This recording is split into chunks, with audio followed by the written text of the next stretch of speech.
Hi guys, Ethereal Awakening here doing individual zodiac sign readings. This one's for Virgo, Sun, Moon, Rising, Venus. Check your North Node. And if you don't have your natal chart, just go onto Google and Google free natal chart. You'll have to have the exact time of birth and your birthplace. Don't guess at your time though if you don't know. Just put noon in and that'll give you kind of like a rundown of the constellations, placements, and the planets on the time you were born. So you can kind of dive deeper into the wonderful you and see other zodiacal signs and how they play out in your chart. So, without further ado, I'm jumping right into these readings because for the past 3 weeks, at least once a week, I have had this energy that, and the best way I described it in a previous video was, it's kind of like when you're on a roller coaster and you're cresting the first drop, and in a regular roller coaster, you know it's coming, but on this roller coaster, you're rocking back and forth right before you go over. Like you don't know when it's coming. It's that, like, it's awesome. I love it. So, jumping right in. Virgo, Spirit, what messages do we have for Virgo? And there's a Hermit. Virgo showing up today. I've had some really awesome readings today. Spirit, what messages do we have for Virgo? Sun, Moon, Rising, and Venus in the sign of Virgo. Spirit, what messages do we have for Virgo? Sun, Moon, Rising, and Venus in the sign of Virgo. Alright, that feels good. And without further ado, first two cards are current energy. 8 of Pentacles,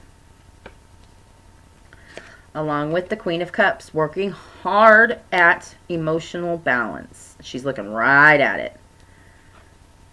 Whether we're doing it or want to do it, current energy says this is for some Virgos who are like, I'm tired of my emotions just getting the best of me. Having those moments where I'm like, I should have said this or I shouldn't have said that, you know, or having to go back 2-3 days later. I'm sorry I said that stuff. You know, it's like, I'm tired of my emotions getting the best of me. And you're like, this is going to take some work. High Priestess, in your heart space. Have this knowing with the King of Pentacles. So you're this knowing that the hard work of becoming emotionally balanced is going to be worth it. That King of Pentacles with this High Priestess is a knowing that knowing you're worth it, knowing you're worth taking the time and the effort to not be strewn about, however you say that word, strewn about by your emotions. Wherever they take you, whatever outcome your emotions have, when your emotions get the best of you, you're constantly having to either go back and apologize or cover up further crap that, you know, you're not ready to apologize for, or standing your ground on stuff that's just like, is it worth it in the end? This is worth it. Recognizing that doing the opposite of what you've been doing emotionally is worth it. Possible outcome, King of Rods. Along with Ace of Cups. Boy, man, Virgo. Recognizing that not only are you worth it, like, you are a physical being worth not being strewn about by your emotions. You are worth it. The people you love are worth having somebody in their life that doesn't, like, how's she going to react? Like, I don't even know. Like, you understand that that's not the best way to go about things, and that not only are you worth it, you know that you're worth it. You know you're worth the hard work. You want the emotional balance and maturity. But if you keep doing what you're doing, here's the guarantee. You will be emotionally sound. You will be emotionally grounded.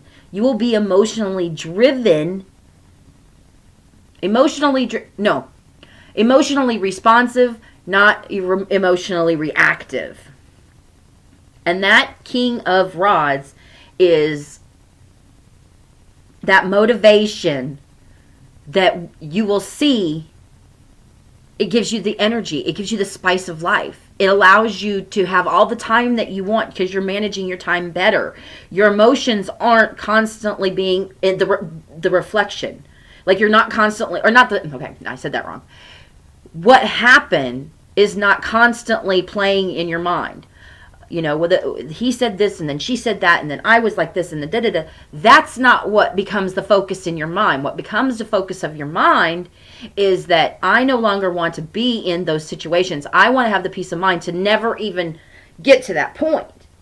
To be so emotionally responsive that my reactions, you know, cool story, bro. I've not done, I've obligated my things to, I've obligated my time to things that I will accomplish. I accomplished. I have no reason to feel, you know, like, what did I do? What did I did something, didn't I? Like, all that's gone. That's what this progression is showing me. Is that emotional maturity that will leave you in that state of, I've got nothing to worry about. I'm doing what I obligate myself to do. I'm doing good. I'm doing honest. I'm working hard at being the best version of me I can be. You've got these kings here are getting it done. The kings get it done. The queen, she's the yummy mummy. You know, she's the one who has all of that nurturing, caring, compassionate love. And this is the Queen of Cups, mind you. So it's this, you are worth working on your emotions, working on yourself to become this Ace of Cups, a new you. You will feel completely different than you've ever felt once you recognize that I'm not doing anything against or contrary to anybody in my life that matters. This is like that, being able to come out of the box, a completely new person who doesn't have to look over their shoulder, who doesn't have to second guess, who doesn't have to worry. You hear your name called, you're like, yeah, what? Not, oh God, what did I do? So, underlying energy, which you might not be aware of, I've got the 8 of Cups, 3 of Rods, and the 5 of Pentacles. So, and it's just from sitting, looking, as you see this 3 of Rods, looking at the 5 of Pentacles. You're tired of the exclusion. You're tired of how isolated it feels and lonely it feels. This is the energy right here of being surrounded by people but feeling alone. That's exactly what this is. Now the other card is, how did I know we did this one? Right here. Well, the third card in this underlying energy is that 8 of Cups. And what direction is that one going? Out of Dodge. Tired of feeling like you're alone surrounded by people. So how do we do that? We further dive into the wonderful, mysterious Virgo. And that's what this 8 of Cups is entering right into. If I place the 8 of Cups at the beginning of the reading, the 8 of Cups is here. I'll show you with the first set. Okay, so here's your first set of cards where the Queen's looking at the hard work of becoming emotionally balanced. And then if I were to set this card as the first card in this series, she's running right into that hard work. It's like you're tired of feeling alone when you're surrounded by people, and now you're running into the hard work of becoming emotionally balanced. And what that means, it means a new life. It means a new Virgo. It means recognizing that you are worth it and that you will manifest this beginning. The cup is overflowing. The energy, the love, the compassion is overflowing. You will not be depleted anymore. You will not feel like a chicken with your head cut off. You'll be giving your energy to only the things that really truly matter, and you'll be pulling it back from the things that you recognize are no longer serving you. And it's not a matter of bad, good. It's a matter of I want to progress. I want to evolve. I want to expand. Those I love may not, and that's their choice. It's just time to cut ties and move and run into yourself, falling into you. That's all I got for you, Virgo. I hope it helped. Bye.